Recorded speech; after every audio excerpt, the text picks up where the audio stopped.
Olá, eu vou continuar gravando, então o vídeo 2, eu gravo vídeos curtos, senão eu não consigo enviar para vocês. Então, continuando o controle físico de doenças no vídeo 2. Então, a nutrição mineral também é um controle, né, físico de doenças. Então, a planta ela não pode ter excesso, né, de nutrientes e nem deficiência. Por exemplo, então nós temos aqui, né, os macronutrientes, né, o nitrogênio, fósforo, potássio, cálcio, magnésio e enxofre. Esses 6 são macronutrientes, né, o NPK. O NPK só tem nitrogênio, fósforo e potássio, mas geralmente tem os outros também. Então, e esses outros aqui, ó, boro, cobre, ferro, molibdênio, manganês, zinco e cloro, tá? São micronutrientes, então a planta precisa ter em quantidade ideal para ela, por isso que deve ser feita a análise de solo, não pode, né, ter excesso nem deficiência. O pH do solo também, então ele vai afetar as plantas e vai afetar o patógeno, tá? Então, na planta, o pH interfere na absorção de nutrientes. O pH tem que estar ideal para a planta. Então, por exemplo, aqui, os patógenos fúngicos, eles, né, sobrevivem bem eles preferem o pH mais ácido. Já as bactérias, elas preferem um pH básico. Então, elas sobrevivem muito bem no pH básico. Então, maior absorção de nutrientes, tá? Então, a gente precisa favorecer a planta, tá? Então, para que ela esteja naqueles nutrientes ideais, que ela vai absorver, né, pelas raízes e vai translocar esses nutrientes, micro e macronutrientes, através do xilema, para todas as partes da planta, tá? Dependendo se ela está crescendo, se está na floração, se está no enchimento de grãos, por exemplo, é o período que precisa ser feito nessa reposição de adubos, tá? A densidade de plantio, também a gente tem que fazer uma densidade de plantio para favorecer a planta e desfavorecer os patógenos. Então, o adensamento vai criar um microclima favorável a patógenos, né? E se tiver água livre, então, vai ser favorável aqui para as bactérias. Então, essa água livre vai afetar a quantidade de doenças e a quantidade, né, de perdas, de danos. Então, por exemplo, bactérias precisam de muita água, tá? Principalmente o filme de água nas folhas para ela penetrar, né? E os fungos precisam do quê? De alta umidade. Então, muita água vai favorecer os patógenos. Então, por isso que a gente controla, por exemplo, a irrigação para que as folhas estejam sequinhas, para que não tenha excesso de água e nem de umidade no local, no clima ali. Então, o espaçamento, por exemplo, espaçamento de 40, espaçamento de 80, tá? De 40 centímetros. Então, as plantas não vai sofrer competição por ar, né? Por insolação, por nutrientes.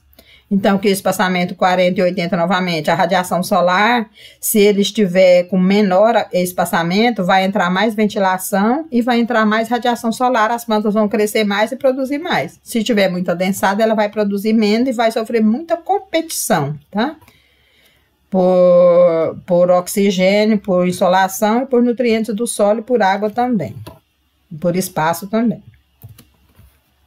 Então, a densidade de plantio, aqui mostrando o milho, né? Então, quando faz o sombreamento, ele já vai controlar, né, as plantas daninhas aqui embaixo. Então, verificar para cada tipo de cultura qual é o espaçamento ideal, tá? Para cada cultura tem o seu espaçamento ideal.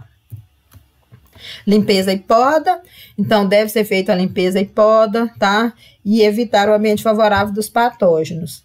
E se for fazer poda também, precisa ficar lavando. A cada planta tem que passar o alicate numa solução de hipoclorito de sódio. Deve ser levado junto com a pessoa que estiver fazendo a poda para não levar a doença de uma planta para outra através das ferramentas, né, do alicate. Então, frutíferas, vai ocorrer a eliminação de ramos doentes, eliminação de excesso de ramos, promover o arejamento e vai entrar mais luz. Então, a planta vai ficar, né, vai produzir mais. Barreiras físicas. Então, barreiras físicas é também um método de controle físico. Então, ela vai reduzir o acesso e os vetores. E ele é feito, né, através de fileiras de plantas. Nesse caso aqui tem o consórcio, né, de eucalipto com pastagem. e está criando um ambiente favorável aqui para o gado que está aqui, né, com sombra, e dependendo da hora do dia vai ter sol aqui nessa pastagem, e diminuir o atrito entre as plantas. Então aqui, ó, consórcio de plantas maiores com plantas menores, ok? Desinfestação. Então, a prática muito, né, recomendada é a desinfestação de máquinas e equipamentos, tá? Até mesmo as tesouras de poda, por exemplo. Então, a gente precisa reduzir esse inóculo e essa disseminação. Por exemplo, se estiver aqui, ele pode ir de uma fazenda para outra, de uma lavoura para outra, então precisa ser lavado e desinfestado. E deve ser lavado também, então, ferramentas, canivetes, tesouras, facões, as caixas de embalagem, caixa que vai levar para venda, né, para o supermercado, para as feiras livres, precisam ser lavadas e desinfestadas, tá? Tudo que for usado na colheita, que tem vários patógenos pós-colheita. Lavar roupa, lavar calçados, vestimentas, ok? Porque vai, o exemplo aqui na cana, a escadadura, né, por bactéria, e no citros, o cancro cítrico, que também é bactéria. Então, precisamos controlar, lavar, né, manter limpo todos os equipamentos e implementos. Então, a atmosfera controlada. Isso aqui, né, principalmente patógeno de pós-colheita.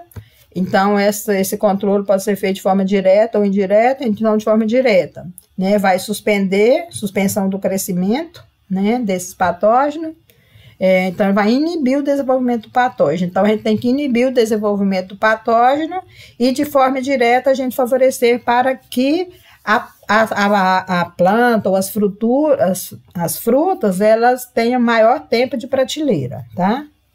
Então, o que vai acontecer com essa atmosfera controlada? Ela retarda ou inibe o crescimento, né, e a atividade dos fitopatógenos. E uma técnica muito utilizada, então, é a alteração da concentração, né, atmosférica com o gás carbônico e o oxigênio. Então, recomendo utilizar baixo oxigênio e alto gás carbônico, tá? Diminuir o oxigênio. Então, vai reduzir o quê? O metabolismo, tá, das plantas, tá? E isso numa temperatura ideal, tá? Reduzir a temperatura também. Então, isso é utilizado muito o quê? Nas doenças de pós-colheita, então, para hortaliças, frutas, flores. Então, elas são guardadas onde? Em câmara fria, né? Com baixo oxigênio e alto gás carbônico para reduzir o metabolismo daquela planta, para ter maior tempo de prateleira. Então, a atmosfera controlada, então, fruta. Os supermercados têm as câmaras frias que eles guardam, né? A pessoa, quem vai vender, já embala nas caixas adequadas para que não ocorra, né? Para não estragar, para que não tenha ferimentos. Que se tiver ferimentos, vai ser atacado por patógenos pós-colheita. Então, alteração da concentração de gás carbônico e oxigênio. Baixo oxigênio e alto CO2. Aqui, ó, outra foto, né, de câmaras frias dentro de supermercados, ou de feiras, ou de ceasas. Então, eles são guardados assim. A radiação ionizante. Então, eles utilizam também, né, por exemplo, dentro aqui, né, dessas câmaras frias, eles fazem essa aplicação de raios ionizantes, gente. Então, raios X, raios gamas, elétrons, aceleradores de alta energia, que vai eliminar os patógenos, né, o fitopatógeno e as doenças pós-colheita.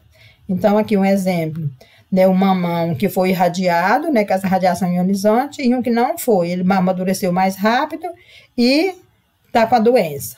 Aí na banana também, tá? A banana vai ter mais patógeno, a outra vai ficar mais limpinha. Isso é utilizado, então, essa radiação tem vários tipos de equipamento, gente, de vários tamanhos, tá? Utilizado para grandes empresas, grandes indústrias ou para supermercados. Então, os alimentos, né, todos têm radiação ionizante, todos os que estão preparados, enlatados ou embutidos, eles utilizam essa radiação ionizante. Os de higiene pessoal também, absorventes, fraldas descartáveis, cotonetes, vários outros. Então, essa radiação ionizante, tá? Então, esses raios. Então, todo tipo de alimento in natura, tá? Por quê? Porque nós vamos ter uma grande quantidade de patógenos pós-colheita, eu já mostrei, como penicílios, aspergílios, rízopos, mucor, entre outros. Se não estiver tratado, eles vão aparecer em grande quantidade, tá? Então, essa radiação ela vai retardar o amadurecimento das plantas, né, e da senescência da planta, inibir o brotamento, né, ou seja, a esporulação dos patógenos. Então, o que está acontecendo aqui? Atravessa embalagens dele, atravessa embalagem de papelão, de papel ou de plásticos. Atinge os micro-organismos no interior dos alimentos sem alterar a qualidade, tá? Eles falam que não altera, mas eu não acredito nisso. Pode não alterar o sabor, mas a qualidade do que nós estamos consumindo, essa aí, ela é alterada, tá, gente? Cuidado com isso. Então, radiação ionizante, então aqui, ó, um acelerador de elétrons que vai esterilizar as mercadorias que já estão dentro das caixas. Então, ele atravessa as grandes caixas e, então, por isso, raio-x e raios gamas, né, e elétrons, que vai esterilizar o que já está lá embaladinho no saco em plástico dentro das caixas. Aqui, outro radiador com fonte de cobalto. Então, eles utilizam, né, cobalto, para esterilizar, tá vendo? Eles vêm com as coisas aqui numa grande, né, uma grande sala, tá? Qual o tamanho dessas paredes aqui? Enormes. Olha aqui, radiadores utilizando cobalto.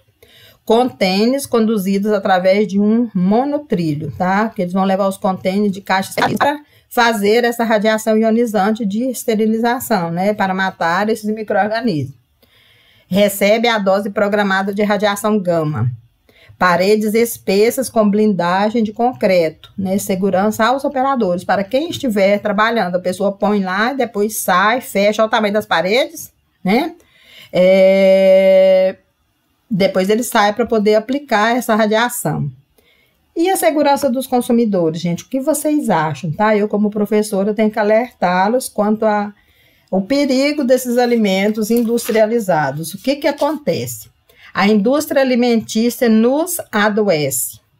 A indústria farmacêutica nos trata, mas não cura, tá? Só para vocês pensarem.